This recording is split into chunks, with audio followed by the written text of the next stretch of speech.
Welcome everybody to another GwentCast. This is Hey I'm a Wolf bringing you Game 2 in a series submitted to us by Goro. So Goro played in the Bloody Ox tournament, and this is going to be the quarterfinals match. If you haven't caught Game 1, go ahead and do that now before I spoil the result of that match for you. Okay, you've been warned. So Goro did lose Game 1, so he will be back on the Northern Realms deck, and his opponent will also be playing Northern Realms, so we'll see if their builds are the same or if they opted for different builds. So they are both on Radovid, which might suggest that they're the same build, but we will see what kind of options. There are a bunch of options for these decks, even if they're, the same kind of deck, so we'll see Troll will come down, and that is something that Goro is not playing in his list. We'll see a response of a Blue Stripes Commando pulled by a Blue Stripes Scout. So Blue Stripes Scout will come down, bringing Goro up to 8 points. Banard Tutor coming in. You one of us or not? And Reaver Scout will come down and copy a Blue Stripe Scout. So Blue Stripe Scout will pull another Blue Stripes Commando. 21 points for Goro. 20 points for Nathan. And we'll see how Nathan wants to respond here.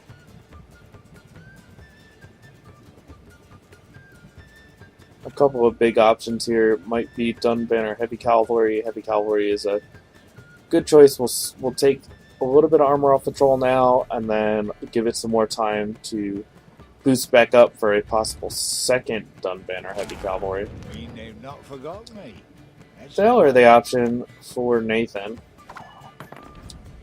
And that'll bring Nathan to even on cards. Nathan did have to start this game, did lose that coin flip. So we'll see Goro going down a card here. 12 points ahead though, the option to pass. Last Blue Stripe Scout seems like an excellent option.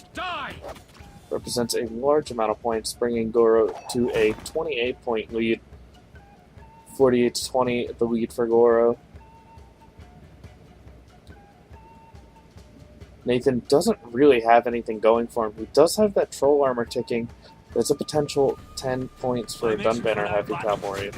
So Heavy Cavalry will take that 10-point boost, eating all that armor off of the troll.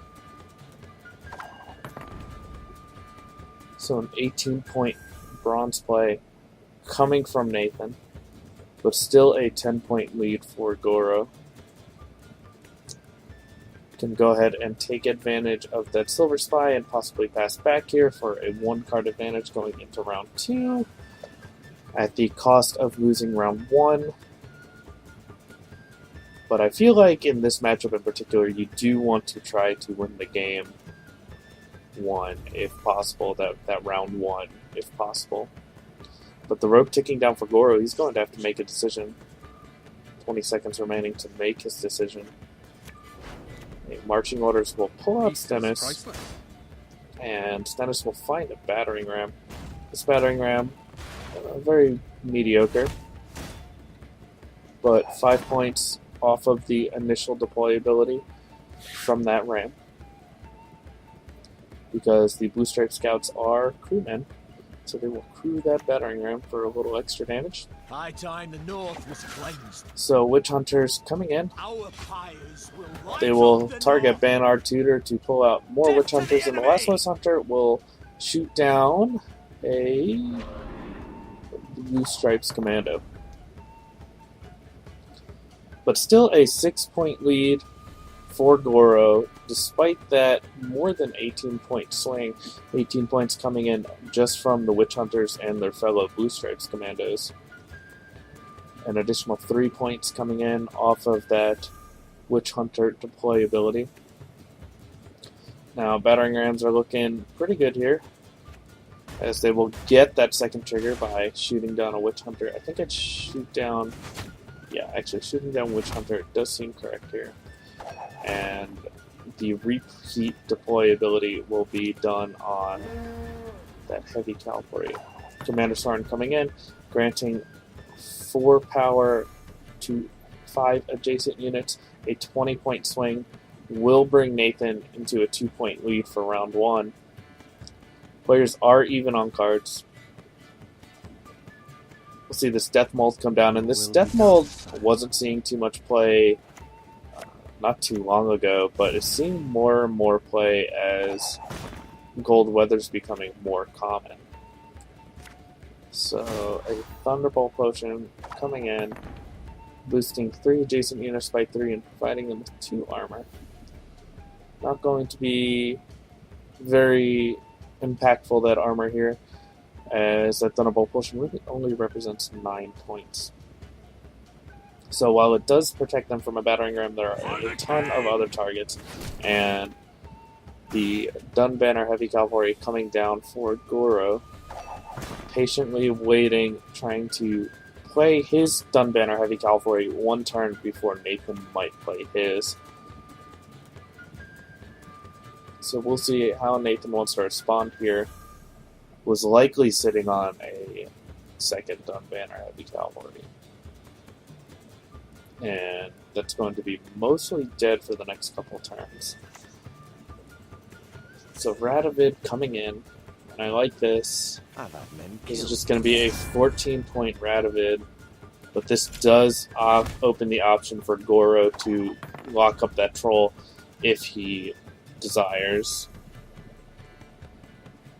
He'll lose 2 points off of the armor, but he will get to make that decision on whether he believes that Nathan has a second Dunbanner Heavy Cavalry, or if he just wants to take that 2 extra points of damage, as the score is very tight. This is only a 1-point lead for Nathan.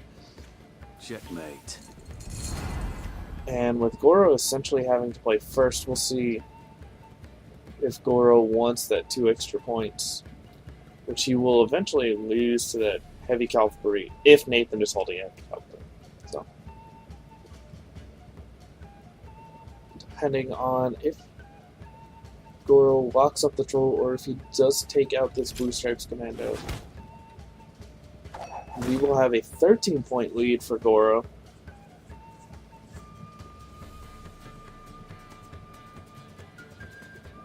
And we'll see if Nathan wants to continue playing around or just take round 2 at a 1-card advantage. My mission for that battle. So Heavy Cavalry will come down and eat 5 armor off of the opposing Stennis, bringing the score to 79 all. So a pass coming in here, and I like this pass here. Neneke, Shani, and John Natalis all available for Goro, so a very nice, clean hand going into round 3. Now Goro will have to find a card to play in case Nathan wants to dry pass, but 2 cards will be drawn at the start of the next round, so a lot of options are going to be available. Even just a straight Neneke is probably good enough to take on that dry pass. I imagine that Nathan will pass the turn. I'm not sure what he's thinking about here, but he was thinking about going up to try to win round 1. But this is going to work out really, really well for Goro. So this is some of the strongest cards that Goro could have possibly seen. And what a very good mulligan there. So Neneke will likely be the opening play here. We'll have to shuffle a tactic back for John Natalis to get a good one. Although reinforcement is available in the deck, and that is a tactic. Looking to see if there's some good options here for Neneke. Nasty wounds. So Neneke will in fact come down and get a Blue Stripe Scout, or a Blue Stripes Commando rather, Prince Dennis, and those are going to be the only 2 cards chosen for Goro. Goro going to start with 8 points on the field. Players are tied going into this round 2.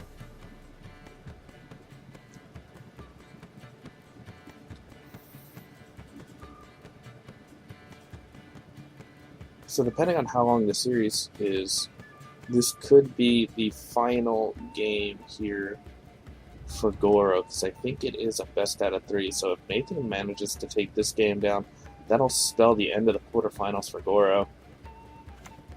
Sure. Be glad to. Shawnee, the opener for Nathan. So Shawnee will pull Troll, and I don't think that Goro can play this Eskel fast enough. This Eskel is going to come down and destroy that Troll. Thinking about John Natalis, but I don't think that I would be able to pass up this Eskel. I believe that he was thinking about Natalis for reinforcement for Dunbanner Heavy Cavalry, but I like this play better, just getting rid of the Troll immediately, so that your opponent will not have time Royal Majesty to get anything rolling with that Troll. And Stennis will come down and find a Banar tutor, and no mulligan taken for that tutor. See if Natalis wants to come down here and start to add units to the board to power up that Commander's Horn, or if Shawnee wants to possibly come down for a Stennis. Might be a little early for a Stennis, but we'll see. May want to sandbag that a little bit. Reinforcement still available for that John Natalis. Reinforcement, a few good options here. Temeria has yet to speak its last. So reinforcement will come down and it will find a Stennis. Peace is priceless. Stennis will find a heavy cavalry, which will eat the 5 armor off the Stennis. Stennis will bring with him a Blue Stripes commando. So a 40-17 score in favor of Goro. It is looking good for Goro here to possibly take down this match and bring it into a Game 3 of this quarterfinals. See if Nathan has any big plays, possibly Dijkstra. 3 gold still available for Nathan, most notably. So Shawnee, possibly the next play here to set up that last Commander's Horn. So Shawnee is looking for what she wants to res. Sure. Be glad to. Shawnee will go ahead and just take a heavy cavalry.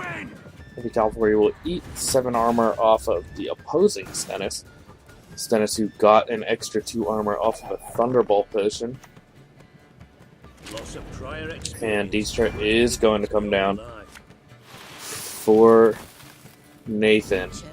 And wow, 2 really big heavy hitters. So that's going to be a Kira Metz for a Thunderbolt potion and a Hailstorm.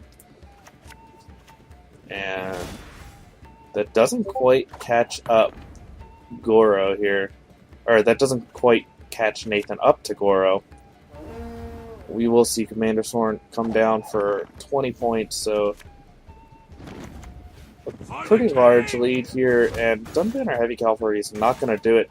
So good news for Goro, we will be going into a Game 3 here, a death match for this quarterfinals.